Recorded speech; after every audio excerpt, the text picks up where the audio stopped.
So I talked to Jed a little bit about this, and he said, 3-4 minutes. I said, 3-4 minutes? He said, well, not 20. So it's not going to be 20. My earliest memory is of making my big sister proud of me.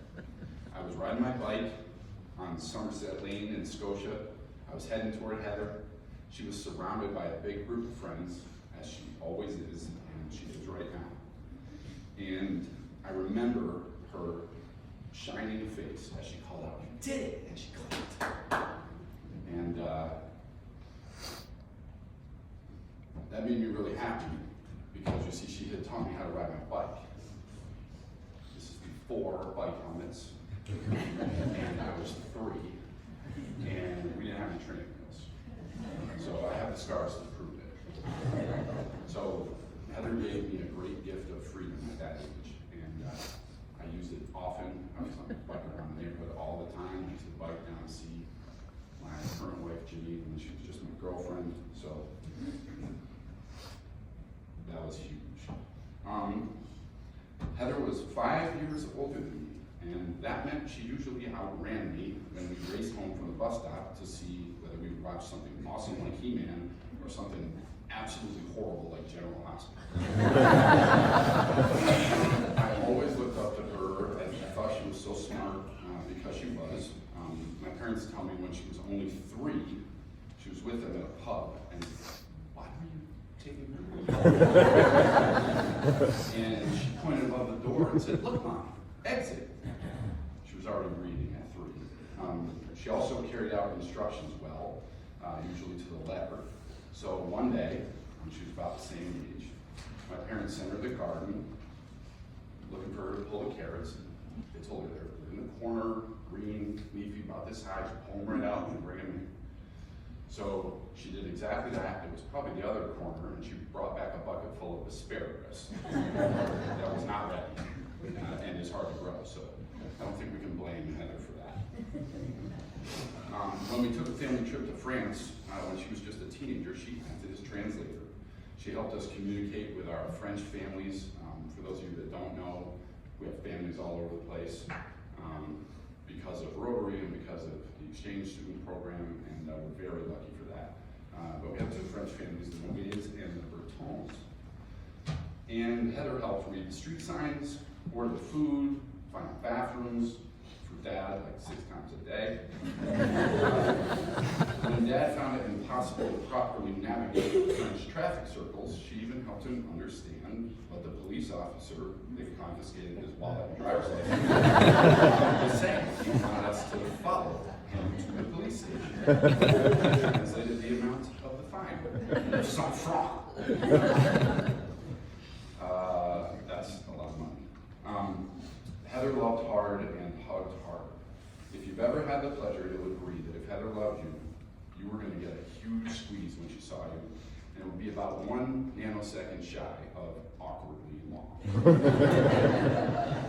This past weekend, Janine and I took all our boys and Nelson and Tyler down to Heather and Jed's beach house for some quality time. It was great.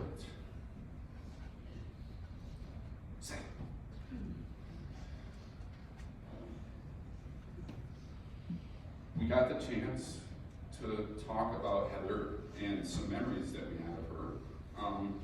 It was no big deal for Heather to get up at 5 a.m. and make breakfast to order for her sons on a weekday to celebrate a birthday. Tyler once asked for potato latkes, which she had no clue how to make. But without fail, they were piping hot, ready to go in time for everyone to get to school. I don't know what time she woke up that day. Nelson and Tyler told us how thankful they are that their parents had such an amiable divorce. They know that not every kid is so lucky in that situation. Jed and Heather and Nelson and Tyler's girlfriend started doing anime nights. For the old folks, that's Japanese cartoons. Once a week, they would do that. They'd spend more time together.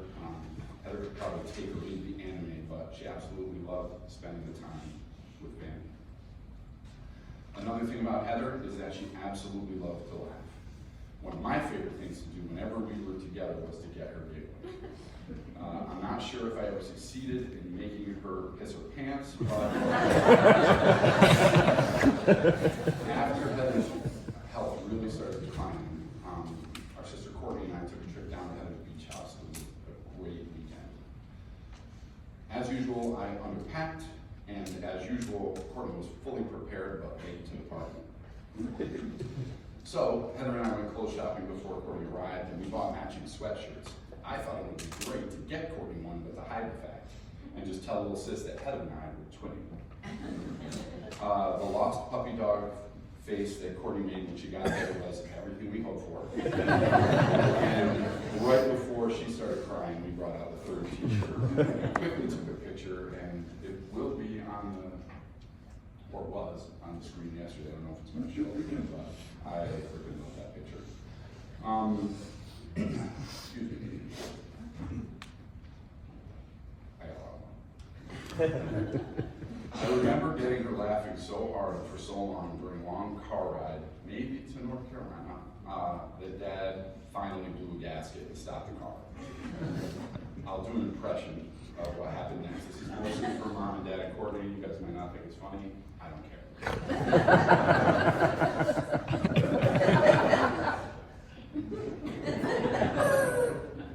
Now, I told you, it's not cute, it's not funny. The smile is very important. After that, whenever we would go over the top, we could kind of smell that coming. And we would break it out first, and we'd go, we know Dad, it's not cute, it's not funny. And we almost never got that look smacked off our face. We were pretty unstoppable. Nelson told me a similar story, a car ride one day during his Chuck Norris meme phase. And he was telling Mom a joke that nearly made her crash the car. If you don't know the meme or what a meme is, is that a meme? So if you don't, then this might not be funny to you, but here's the joke anyway. Chuck Norris once ate an entire cake before his friends could tell him there was a stripper in it. Heather laughed till she cried, and everyone in the car almost died. When she was in the hospital after a major health event in March, there was a whiteboard with some information on it about who her healthcare team was, certain things they needed to know, and lots of really important stuff. There was also a questions section for her to write down her concerns, things she was thinking about, and what she might want to know more about. So I stole a marker and wrote, "Can I please have a pony? And when do I get candy?" Heather thought that was really funny and pointed it out to one of the nurses, and they just happened, this is bizarre, to have letter-shaped chocolates in a jar on their desk, and they brought out chocolate candy that spelled out pony. She got a big kick out of that. I don't know if she ever got a chance to eat those chocolates. Heather loved her Marvel movies. She would say that she liked them for the huge story arcs, the struggles against evil, heroes overcoming impossible odds, and of course the humor in those movies. And I'm here to tell you that's bullshit. She was in it for the hunks. I'll grab a quote from pretty much the hunkiest, as far as I can tell, Thor, God of Thunder. I choose to run toward my problems and not away from them, because that's what heroes do. Heather's attitude toward cancer was that. She went at it. And when there was a new treatment or she needed to see a doctor, she went. She bought a beach house, which is, I think, one of the best treatments you could get. She had this attitude before she got cancer, divorced, in her 40s, 2 kids. What do? You go drinking with your friends and you find a dude like 10 years younger than you.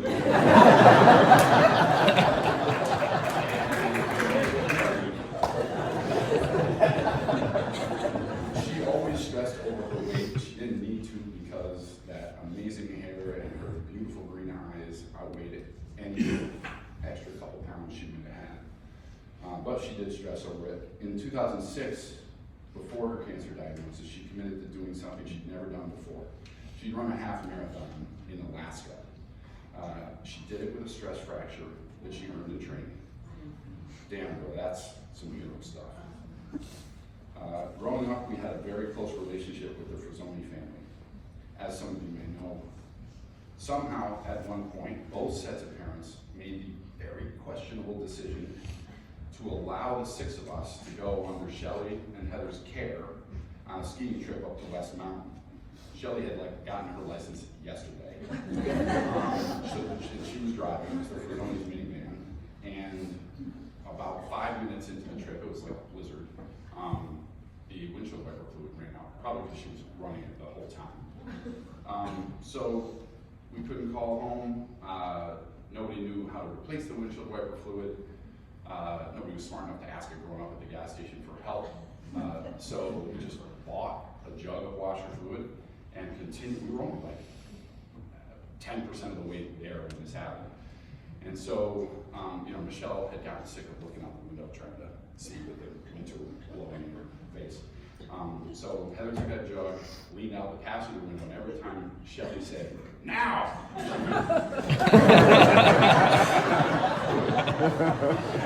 Shelley would hit it and we could see about 50% of what was going on.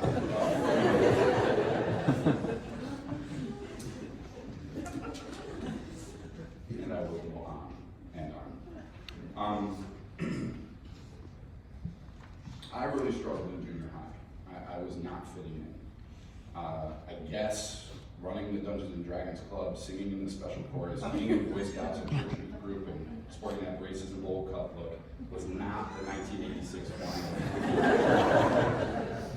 I was actually getting bullied pretty badly. I didn't learn this until recently because I didn't know the terminology, but I was having panic attacks. They did stop. But Heather found out about this and she stepped in. First thing she did was very smart. She told mom and dad. I was pissed and mortified. Very embarrassing. But they stepped in with the authorities at school, and a healthy bunch of detentions were passed out to the offenders. And it actually slowed down pretty quick. Then she helped me work on my look. She picked out some clothes for me, showed me how to feather my hair. She did it for me every day. And I remember actually feeling kind of good about my look for the first time in my life. I'm not going to say she made me cool, but she did make me less not cool.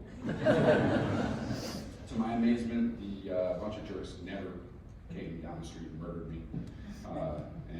So that really meant a lot. She really took an interest in me and got the awfulness under control. That was right before she left for college. She always had a ton of friends. People loved to be near her. She had so much support since her diagnosis, so many visitors at the end. It was absolutely incredible. And nothing really seemed to get her down. She had her moments, but right up to the last day, there were laughs and big smiles. You see, Heather took things just seriously enough, but not too seriously. She appreciated efforts to lighten things up a bit. If you came to visit and you ended up in tears, she'd usually say something like, "None of that." Right, Michelle? I'll share with you a text exchange we had last fall before she had a major setback and a new treatment was coming up for her. This is Heather. "Jenny told me I need to get past my worries about my hair. No one will be making fun of me or saying bad things about me, and I should just try not to worry too much." That was really helpful. This is me. Jenny was wrong. I will make fun of you, but I will drop anyone else who does. She said, LMFAO, I will not translate. I literally laughed out loud. That's my big little brother. Heather had so many incredible friends. One of the home health aides wondered at it. His name was Lenny, a cool guy. He said, "These people are coming from far away, and others are here on a weekday taking off work to come be with her. That's special, really special." We had people from all over the Carolinas, Florida, New York, California, and even our Brazilian sister, Renata, came to be present in the last days. On behalf of the family, I'd like to thank all of you for your support and love, not just today, but over the past weeks, months, and years.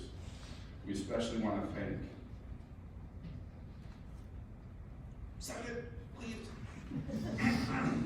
we especially want to thank Jenny and Craig Shepard. Man, you guys are rock stars. Most people never get to have friends like you. It would take another speech, even longer than this, to thank you for everything you've done and continue to do for Heather and Jed and our family. Lorraine and Michelle, thank you for being constantly present in her life, especially in her last days. I'm going to wrap up with some wisdom from some of our hero, Heather's heroes. Nobody can win every battle, but no one should fall without a struggle. Peter Parker, Spider-Man. We all saw her do that with her rock jet at her side and with all her great friends giving her so much strength. She struggled with grace and poise and way more smiles than people would believe. She fell, but she did not lose.